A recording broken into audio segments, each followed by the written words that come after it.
Il faut qu'on arrête de penser qu'une bouteille de cidre, ça vaut 3 euros. Ça ne vaut pas 3 euros. On ne met pas sur la table une bouteille à 3 euros. Tu n'as pas un pinard qui sort à 3 euros. Il faut que le client puisse comprendre que derrière ça, aujourd'hui, un cidre, ça peut se payer 10, 12 euros aisément, et ça mérite d'être ça sur la table.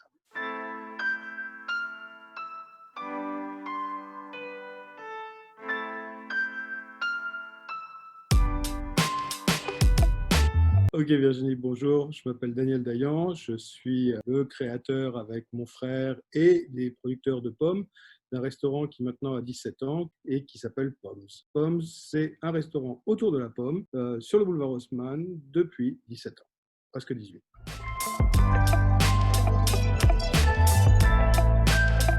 La vraie vérité, on va le dire uniquement en scoop au journal des sommeliers, c'est qu'on voulait un bout de pomme et qu'en général, quand je cherche des trucs, je suis plutôt pas mal le matin sous la douche et qu'en faisant rimer pom, pam, pom, pam, pam, on arrive à pommes, pommes shop, pas shop, mais on va garder le pommes. Et voilà, c'est comme ça que c'est devenu pommes. Voilà.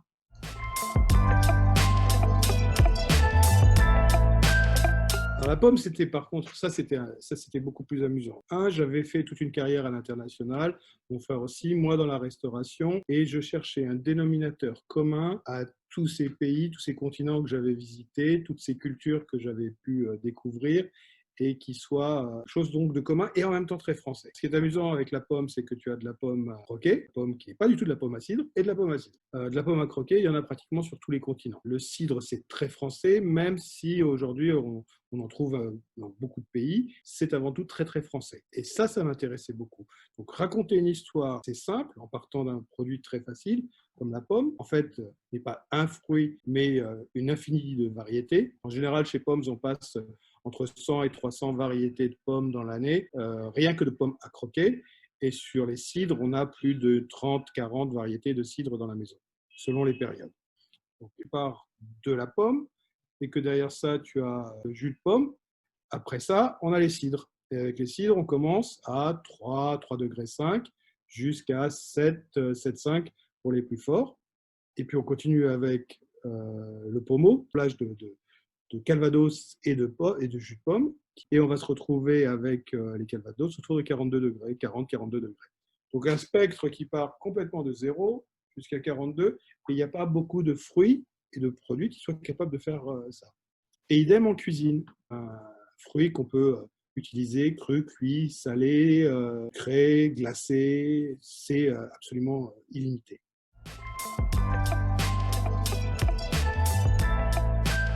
Il y a une stratégie depuis l'ouverture qui a été de dire pour l'instant, et jusqu'à 17 ans, tu vois, on est resté sur des cidres français. On avait déjà largement de quoi raconter, et on a fait beaucoup plus que simplement la Normandie et la Bretagne. Mais bon, tu l'as vu avec le Pays Basque, mais il y a des cidres en Savoie. Moi, j'ai un cidre que j'affectionne particulièrement dans l'Aube. Il y a des cidres en Picardie, cidre même à la sortie de Paris. Donc, il y a quand même pas mal de choses à voir avant d'aller chercher très très loin. C'est bien toute l'histoire de Pommes, c'est que on raconte une histoire, et on raconte une histoire très française. Et c'était ça qui m'intéressait. C'est un peu comme les Madeleines de Proust, hein, d'une certaine façon. On parle de terroir, j'ai parlé d'humain, c'est vraiment le sujet pour moi le plus important. Évidemment, c'est une boisson, mais c'est surtout le travail de gens, et c'est le travail d'un terroir, et c'est le travail d'un terroir par des gens qui sont des gens passionnés. Et ça, c'est le plus important. En fait, dans leur bouteille, tu as de l'humain, et c'est ça qui est magnifique. C'est de l'humain en bouteille, plus que de la pomme.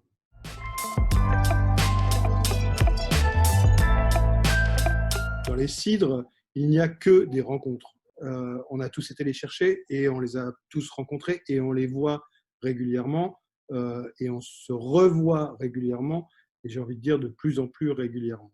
Il y a des produits qui ont évolué, énormément changé. Et là, c'est là que je me sens vieux maintenant.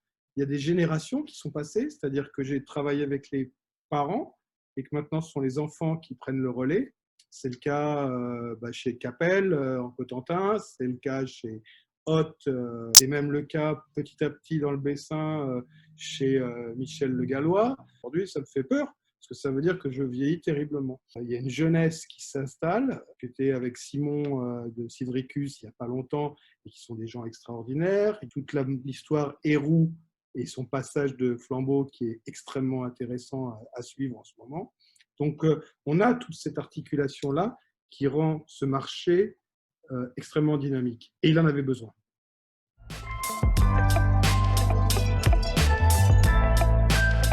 Il y a 17 ans, quand on a ouvert, la première fois qu'on a rentré 9 palettes sur le boulevard Haussmann, les gens étaient persuadés que ce serait une crêperie.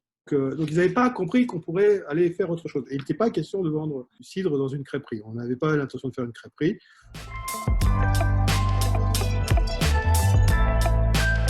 Pour faire, nous, le cidre dans des verres. Et en général, on l'a assez mal traité, puisqu'on l'a servi dans des verres Inao, tu vois, comme celui-ci, qui sont des verres qui laissent pas sa chance à un mauvais produit. Et par contre, quand il est excellent, vraiment, on le voit. Et ça, c'est très agréable.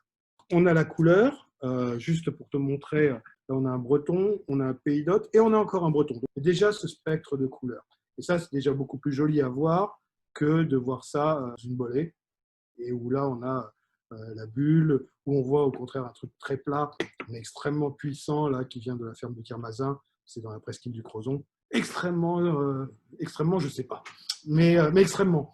Et je les adore, et ce sont des gens brillants, puissants, très très naturels, et où on retrouve ce goût dans leur bouteille. Ça, c'est un cidre du pays d'Hôte, et puis ça, c'est un cidre Royal Gilvic de Sud-Morbihan.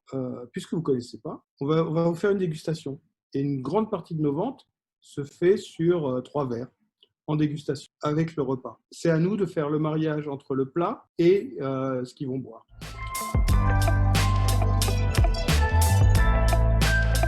Ça, c'est la page qui accompagne la carte des sites. Donc là-dessus, tu retrouves en fait la carte des régions, qui n'est pas exhaustive, mais qu'on avait construit il y a 17 ans. Une pyramide des saveurs que tu connais certainement parce que c'est typiquement des choses que les sommeliers utilisent. Et puis une description assez brève des régions avec certains goûts, certaines typicités qu'on a été chercher. On joue. Eux regardent là, et dans cette pyramide des saveurs, tu sais, ce qui est cidre féminin, masculin, etc. Donc ça a déjà créé une relation avec le client qui va dire « Attends, je veux un truc très macho, très féminin ou quoi que ce soit ».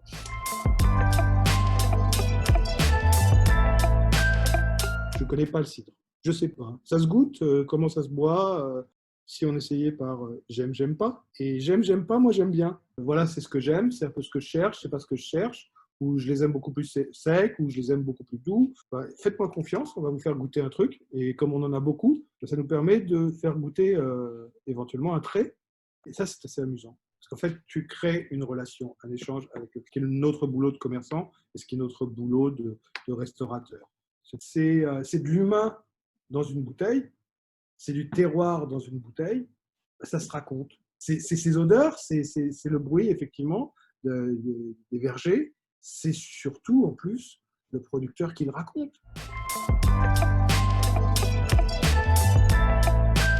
Alors, je ne peux pas te montrer les bouteilles d'il y a 17 ans. Les bouteilles d'il y a 17 ans, elles étaient vilaines, presque marquées dessus à la bonne galette.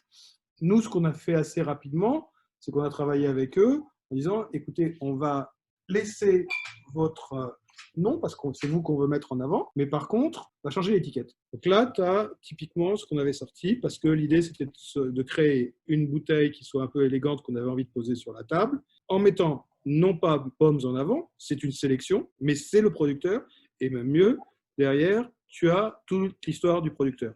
On avait balancé un même flashcode qui te ramenait sur la carte que je t'ai présentée tout à l'heure et qui permettait de voir comment on le localise. Donc ça, c'est une des premières choses qu'on a faites. Et le plaisir a été de voir que petit à petit, certains cidriers ont compris ce que nous étions en train de faire et ont compris qu'il était temps aussi de faire des bouteilles un peu sympas. Depuis 3-4 ans, on voit des bouteilles qui n'ont plus rien à voir, on voit des bouteilles qui sont dynamiques, qui sont dessinées, on voit des gens qui ont réfléchi à leur packaging. Là, le goût du produit commence par à quoi ressemble la bouteille.